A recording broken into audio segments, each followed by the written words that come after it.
Hi, it's Pastor David Tart here to discuss with you something I've been working on for a very long time, and that is how do we use computer mediated communication in the church? How does it relate? What is it? What difference can it make in ministry? First, a little bit about me. I am on the clergy roster of the ELCA. Was very successful by a lot of standards in doing ministry. I left every church better than I found it, and retired early because my wife became dean of a college of nursing, University of Houston, Gessner University of Houston College of Nursing, and it was just too much to try to pastor a church and be married to her. So I had to decide. And so I did some, this is a long story short. So I did some interims and an interim, and I did some supply preaching and was in a state of supply situation when COVID hit. And and that's when the pastor and I began to think, maybe this opportunity for us to rethink um, what church is. And we started asking the question, is it possible to have church without a building? And from my studies at University of Houston and all that, I said, I think it is. Computer mediated communication has a lot to offer that goes beyond just fancy videos and live streaming. Um, and so we started, long story short, Toward the Dawn. Toward the Dawn was we've come a long way since those days. Toward the Dawn kind of vision was to, okay, how can we reach people where they are instead of asking people to come to a building and all that? Why not try to reach people where they are with word and sacrament in particular? And again, it's been a very long journey. We made a lot of mistakes, and a lot of our mistakes really were rooted in um, having a conceptual framework of church that was surrounded around a building. I mean, come on now. I mean, buildings and churches have been around for a long time. and and we were kind of stuck in that model in ways we weren't even aware. And we kept on trying to project what we did in a building environment into this internet environment. And it just didn't work. Uh, it just didn't work. We've learned that it's just when you're doing things in a digital environment, if you will, using the internet, you have to rethink what word and sacrament look like. Um, and what I mean by that, I mean, word and sacrament looks like people gathered around in a building, gathered around the meal, gathered around the word, and gathered around with the pastor. I mean, that's a wonderful model. I mean, it's absolutely nothing wrong with it. It's beautiful in so many ways. I mean, you think about all the music and liturgical arts, and you think about uh, what happens when people meet, strangers meet, and join together around word and sacrament in a physical location. It's beautiful. It's wonderful. You got that great pastor and people model that can be so influential in people's lives. Yeah, I get that. I did it. I know that. I mean, it's so easy to think, oh, yeah, that's the way it ought to always be because it's so beautiful and powerful. And there's innate desire to bring that and put it into this online stuff. But that doesn't work. It doesn't work. But what does work? What works I know this might be a surprise to you. No, it's not. You know that the word works. The word works. And you know that the sacraments work. And you know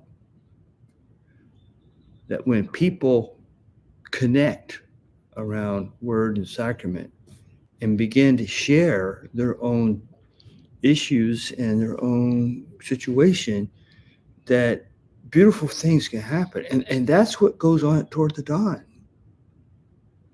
You know, we have found, and I am so enthusiastic about it, that the word works and the sacraments work, and people sharing their joys and sorrows and everything going on in their lives works when it's in the context of word and sacrament. It works. And it works. And this is the big, huge shift that we went through. We shifted from thinking about how does the word and sacrament work in a building around people in such beautiful and wonderful ways. How does it work there? Maybe it could also work, and here's the point, in a home. It can work in a community. It Toward the Dawn really kind of asks us, how do we take the word and the sacraments and live those things out in a family with a husband and wife, or whatever the family looks like, or even better, the person who's sitting by themselves in a home or wherever they may be? How does that word, that sacrament, what happens when it invades the space?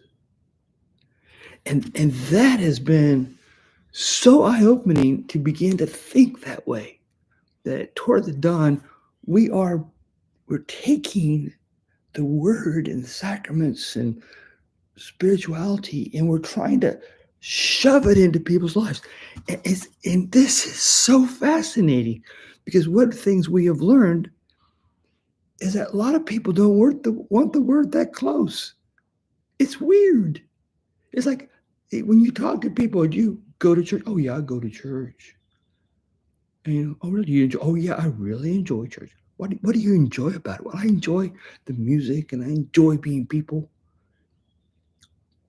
But then you ask them, do you ever take what happened? What was the sermon about on Sunday then? I mean, tell me, what music did you sing?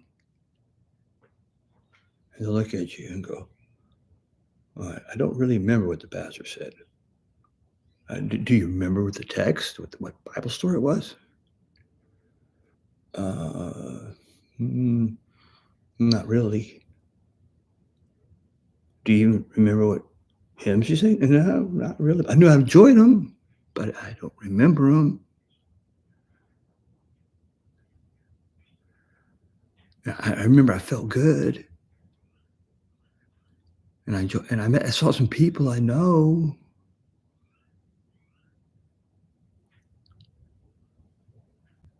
Well, it doesn't sound like the worship got in the car with you on the way home.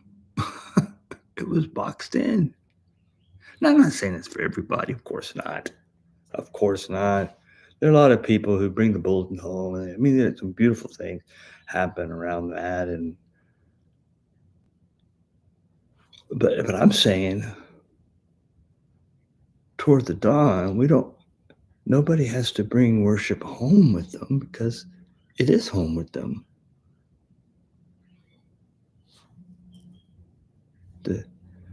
The service is put together on Monday and shared. I mean, people can think about the word all week. And I'm doing a little background video every week, trying to, and just giving people background. Hey, this is what the word's going to be about on Sunday. You should think about. So it's what I like to call a really amazing incarnational theology. It's really, if you ask me, what's the theology of Toward the Dawn?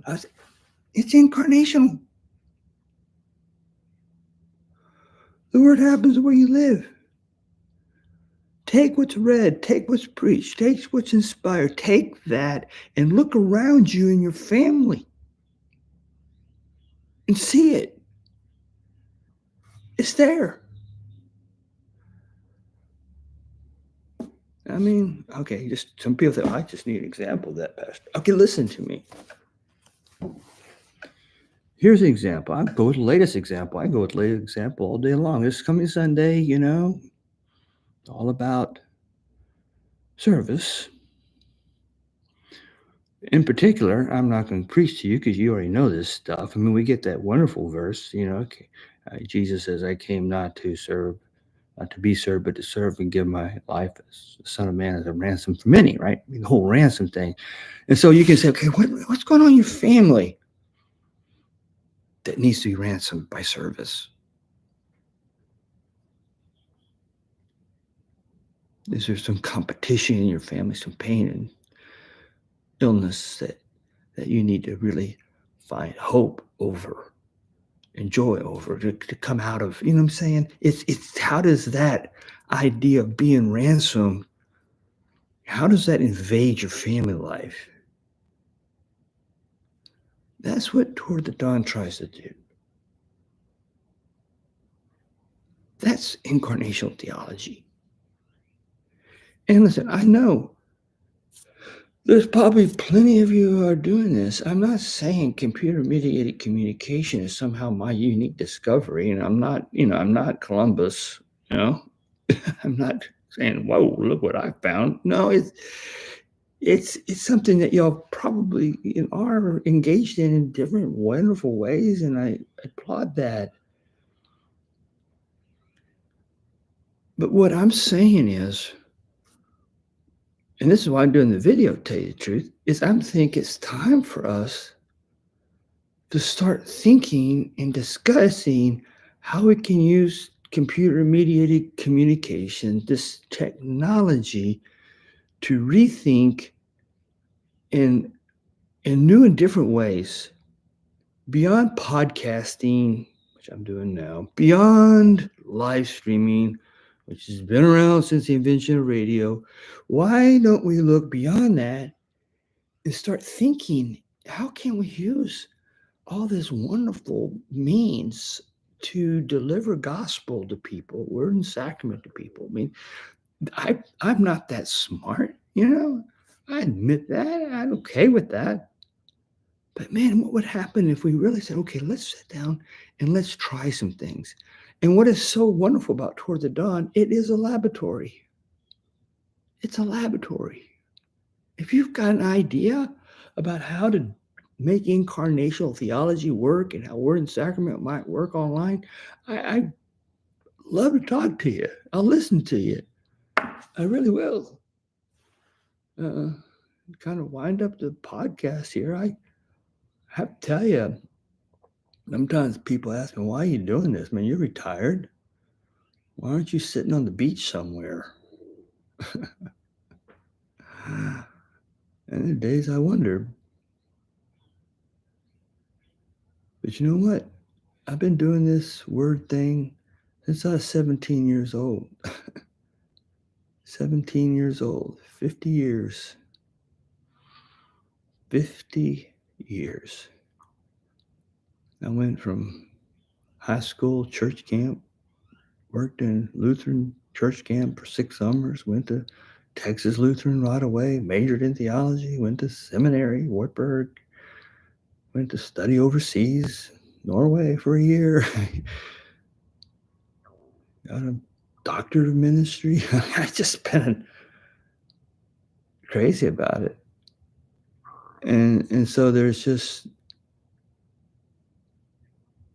no off button for me. No off button. I laugh because people sometimes will ask, well, when are you going to stop doing Toward the Dawn? When are you going to retire from Toward the Dawn? I say, well, when they claw the laptop out of my dead fingers. Because I love it. I love it so much. So anyway, again, I don't know if anybody's even bothering listening to this podcast, and I'm fine with that too. Uh, but if you did, I want to thank you, and just let you know I'm here for you. All you gotta do is email me, chat with me. I'm happy to talk to you, because I'm continuing to look for like-minded people willing to look outside the box and ask, what if? What if? Blessings to you.